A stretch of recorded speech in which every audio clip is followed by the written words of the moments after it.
সম্মানিত উপস্থিতি, আমাকে যে বিষয় বলার জন্য নির্দেশনা করা হয়েছে সেই বিষয়ে আমি আলোকপাত করছি।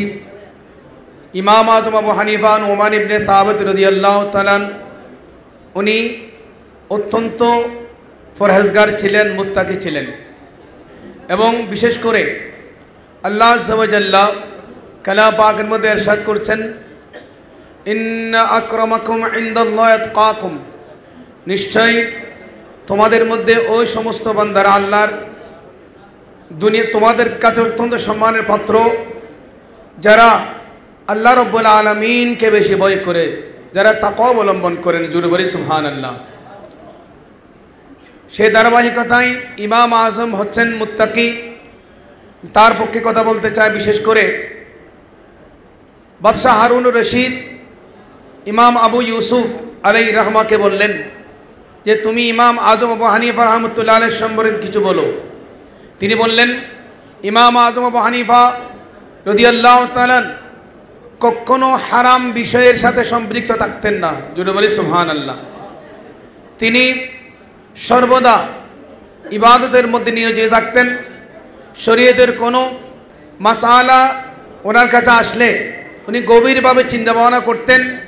প্রথম কোরআন, তারপর সুন্নাহর দিকে মনোযোগ দিতেন এবং কোনো মানুষের প্রশংসা উনি সামনাসামনি কোনো প্রশংসা করতেন না এবং কোনো মানুষের কোনো বিষয় নিয়ে যদি আলোচনা করতে হয় ওই ব্যক্তির গুণ সহ আলোচনা করতেন এবং উনি সদা সর্বদা ইবাদতের মধ্যে নিয়ে রাখতেন। জুড়ে বলি আলহামদুলিল্লাহ। খলিফা হারুন রশিদ ওনার এই কথা শুনে ওনার সন্তানকে বললেন, বাবা, এই স্বভাব হচ্ছে আল্লাহওয়ালাদের স্বভাব এবং তুমি এই গুণগুলো স্মরণ রাখো এবং মুখস্থ রাখো। সম্মানিত হাজিরিন, ইমাম আজম আবু হানিফা নুমান ইবনে সাবিত রাদিয়াল্লাহু তাআলা যিনি 40 বছর একাধারে এশারের নামাজের উজু দিয়ে উনি নামাজে ফজর আদায় করেছেন। জোরে বলি আলহামদুলিল্লাহ।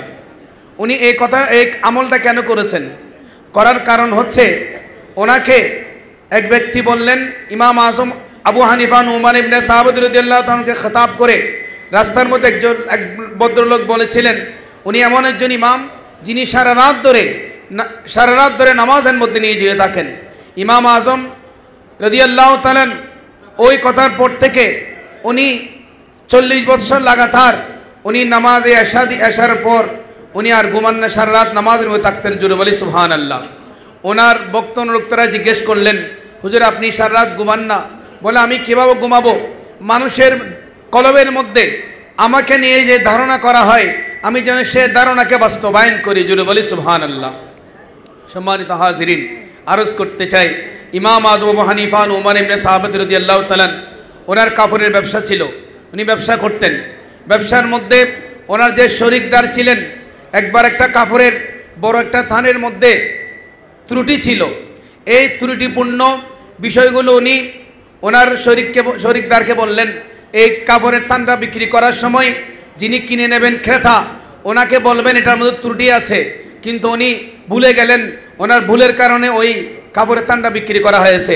ইমাম আজম হানিফা রাদিয়াল্লাহু তাআলা আনহু যখন আসলেন, জিজ্ঞেস করলেন, ওই কাপড়ের মধ্যে তো থানের মধ্যে ত্রুটি ছিল, আপনি এগুলো বলেননি? বলে, আমার স্মরণ ছিল না, আমি ভুলে এটা বিক্রি করে ফেলেছি এবং কার কাছে বিক্রি করেছি ওই লোকের পরিচয় আমার জানা নেই।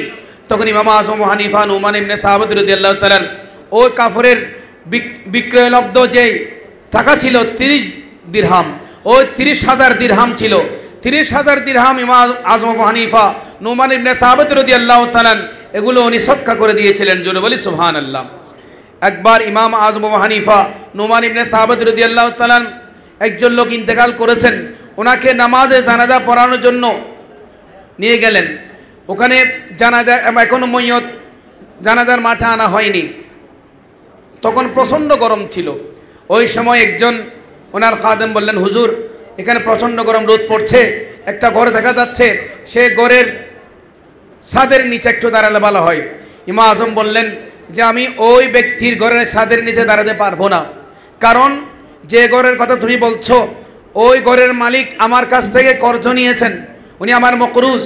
তো মকরুজের কাছ থেকে যদি আমি ইস্তেফাদা পাই এটা আমার জন্য সুদ হবে, সেজন্য আমি ওনার কাছ থেকে কোনো ফায়দা হাসিল করতে পারবো না। সম্মানিত হাজিরিন, হুজুর করিম রউফুর রহিম সৈয়দ আলম সাল্লাল্লাহু তাআলা আলাইহি ওয়াসাল্লাম হাদিসে পাকের মধ্যে ইরশাদ করেছেন, ইদা ওয়াকাত লুকমাত মিনাল হারাম ফি বাতনি ইবনে আদম লাআনাহু কুল্লু মালাকিন ফিল আরদি ওয়াস সামা।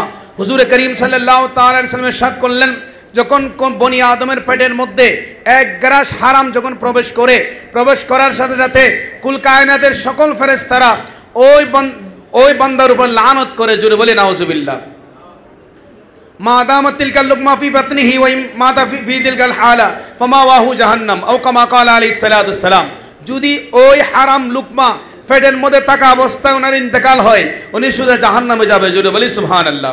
আমাদের ইমাম আজম আবু হানিফা নুমান ইবনে সাবিত রাদিয়াল্লাহু তাআলা উনি বিশ্ববাসীকে দেখিয়ে দিয়েছেন হারাম থেকে কিভাবে বাঁচতে হবে।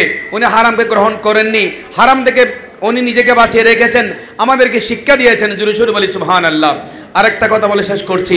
ইমাম আজম আবু হানিফা নুমান ইবনে সাবিত রাদিয়াল্লাহু তাআলা ওনার জামার মধ্যে, ওনার কাপড়ে ময়লা লেগেছে, উনি কি করলেন, সাথে সাথে নদীর মধ্যে নেমে সম্পূর্ণ কাপড় পরিষ্কার করে ফেললেন।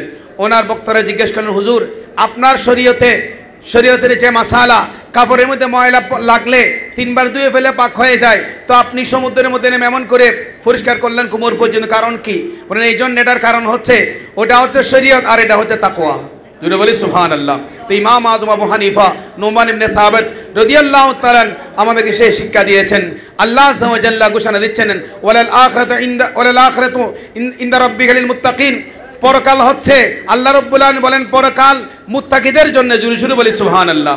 সম্মানিত হাজিরিন, আল্লাহ আযজা ওয়া জাল্লা আমাদের ইমাম আজম আবু হানিফা নুমান ইবনে সাবিত রাদিয়াল্লাহু তাআলা আদর্শবান হয়ে মুত্তাকি হওয়ার সে তৌফিক দান করুক, আমিন। ওয়া আখিরু দাওয়ানা আলহামদুলিল্লাহি রাব্বিল আলামিন। আসসালামু আলাইকুম ওয়া রাহমাতুল্লাহি ওয়া বারাকাতুহু।